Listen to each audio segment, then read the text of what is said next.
Hello, আসসালামু আলাইকুম। আবার চলে আসছি আরেকটা ব্লগ নিয়ে। নিউ ইয়র্কে স্প্রিং চলতেছে। স্প্রিং সিজনে এই যে চেরি ব্লসম ফুলগুলি রাস্তার মধ্যে ফুটে থাকে, অসম্ভব সুন্দর, অসাধারণ সুন্দর। এই চেরি ব্লসম ফুল দেখতে আজকে আমরা যাব একটু দূরে। জানি না এই যে এরকম থোকায় থোকায় ফুলগুলি ফুটে, যদিও যখন ফুল ফুটে তখন কিন্তু ফুলের যে সিজন মানে পলিন অ্যালার্জি হয় ভীষণ রকম। এই পলিন অ্যালার্জিটা দেখা যায় আমি প্রত্যেক বছর এমনভাবে সিক হই যে খুবই সিক হয়ে যায়, কিন্তু তারপরও ভালো লাগে। মানে যখন নিউ ইয়র্ক এই টাইমটা স্প্রিংয়ের এই সময়টা ফুল ফোটার এই সময়টা খুব অল্প কিছুক্ষণ থাকে। তা আমাদের এটা মানে যা আমরা যেখানে যাচ্ছিলাম রোজভেল আইল্যান্ড যাওয়ার পথে তখন যে ভিউটা স্প্রিংয়ের মানে এই যে চেরি ব্লসম ফ্লাওয়ার যে ভিউটা যাওয়ার সময় আমি একটু ভিডিও করছিলাম, এই জন্য আপনাদের সাথে একটু শেয়ার করলাম। আমরা এখন মানে যাওয়ার জন্য বের হয়ে গেছি। বের হওয়ার পরে আমার যে পথের মধ্যে চেরি ব্লসমের যে সৌন্দর্য, সেই সৌন্দর্যটা একটা ভিডিও করলাম। সুবহানাল্লাহ, আলহামদুলিল্লাহ। আল্লাহ প্রদত্ত জিনিস দেখার মধ্যেও একটা অন্যরকম একটা শান্তি আছে। আসলে এগুলো তার মানুষ বানাইতে পারে না, তাই না?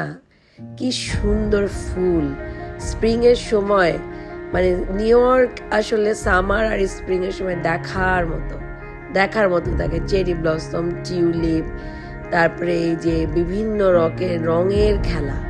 নিউ ইয়র্ক সিটিটাও এই যে রঙে রঙিন, এত রং নিউ ইয়র্ক সিটিতে থাকে। এই যে আমরা রওনা হয়ে গেছি, আমার দেবরের বাচ্চা ওরা, আপনার আরিবা হয়েছে কি আমাদের ফ্যামিলি সবচেয়ে ছোট, তাকে নিয়ে আমরা সবাই মিলে, আরও আছে মানুষ, তো সবাই মিলে আমরা রওনা হয়ে গেলাম চেরি ব্লসম দেখার উদ্দেশ্যে। এই যে আমরা মানে চেরি দেখতে আইসা আর চেরি খুঁজে পাই নাই। পরে গ্র্যান্টি পার্কে চলে আসছি। অনেক সামার, অনেক রোদ, এই জন্য বাচ্চারা এখানে সব খেলাধুলা করতেছে। এখানে এসে বসে রয়েছে। আমরা এখানে এসে দেখলাম যে একটা বেবি নতুন হাঁটা শিখছে, এরকম হাঁটতেছে, তার প্যারেন্টস অনেক কিউট। আমরা এখন বসে রয়েছি, আমাদের বাচ্চারাও এখানে খেলতেছে, এই জন্য রোদের মধ্যে একটু বসে আছি। 9 মাস ঠান্ডার মধ্যে থাকতে রোদ থাকলে রোদের তেজ থাকে না। এখন একটু রোদটা একটু গরম, যার কারণে একটু বসে রয়েছি। বেশিক্ষণ থাকবো না, আমরা চলে যাব একটু পরেই। এটা একটা বড় একটা সকার বল প্লেগ্রাউন্ড। এখানে বাচ্চারা সবচেয়ে যার মতন করে খেলতেছে। পুরাটা ভর্তি একদম, মানে বাচ্চা কাচ্চার মা বাবা সব। এই যে পুরা জায়গাটা, ওই দিকটা হচ্ছে ম্যানহাটন, মাঝখানে নদীর পাড়।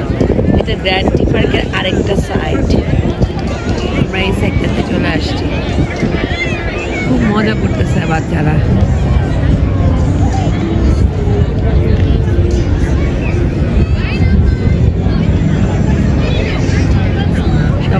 অনেকে খাবার দাবার নিয়ে আসছে, খাবার দাবার খাইতেছে। আমরাও নিয়ে আসছি সিঙ্গারা টিঙ্গারা অনেক কিছু। এই যে সিঙ্গারা, পুরি, ফল, আমরাও টুকটাক কাটা নিয়ে আসছি। এই যে এখন আমাদের মিঠু আর আমার ফ্রেন্ড বাসন্তীর হাজবেন্ড লেলিন, তারা এখন খাচ্ছে। একটা সিঙ্গারা অনেক বড় ছিল, ওইটা খাওয়া শেষ। এখন আবার সমুচাও অলমোস্ট শেষ, আরো খাবার আছে। এখানে প্লেগ্রাউন্ডে মানুষ বল খেলে আর এরা খাইতে আসছে। বল খেলা নাই, এরা খাইতেছে, এরা খাইতেছে। ও খেলার ব্রেকে বলে আছে। যেটাই হোক, আপনারা দোয়া করে দিয়েন ওরা যেন আরো খাইতে পারে। আমিন। যে আমার বান্ধবী বাসন্তী, ও মিসিসিপি থেকে নিউ ইয়র্কে আসছে শুধুমাত্র মানুষের জন্য, এইভাবে একটু খাবে, আড্ডা দিবে। আর ওই যে আমার ছোট বোন, এই যে ছোট বোন কণিকা, তাকাও, হাই। ও তো বাংলাদেশ থেকে আসছে, ওর এই প্রথম নিউ ইয়র্কে সামার দেখতেছে, এইবার প্রথম দেখা, কেবল শুরু। আমি উইশ করি যদি আমরা তাহসানের কনসার্টে যাইতে পারতাম সবাই মিলা। তাহসানের কনসার্ট আছে মেয়ের 10 তারিখে। কি করবে পুরা ঘুমাই যাবে, কাম খারাপ। তাহসানের কনসার্ট দেখতে চাইলাম, পরে সবাই কি বললো, এই বাসন্তী তুই কি বললি তাহসানকে নিয়ে বল।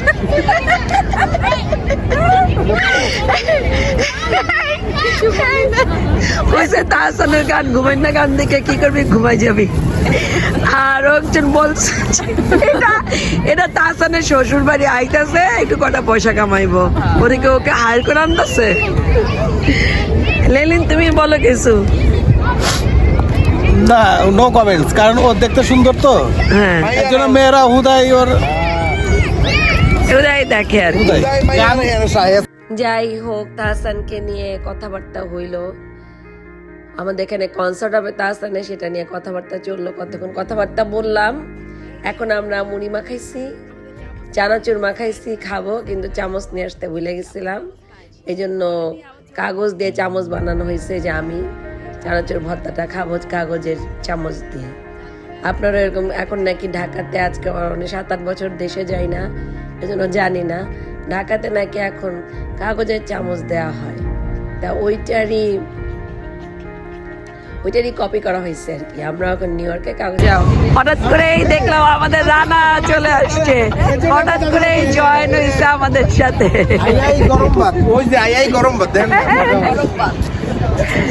সূর্য ডুবতেছে, রাত হয়ে গেছে, আমরা এখন সবাই চলে যাব, সব প্যাকড হয়ে গেছে, ওয়েট ফর খার। আল্লাহ হাফেজ, আবার চলে আসবো অন্য একটা ভিডিও নিয়ে, কালকে থেকে আমাদের আবার কাজ শুরু। ততদিন পর্যন্ত আপনারা ভালো থাকবেন, সুস্থ থাকবেন এবং আমার সাথেই থাকবেন।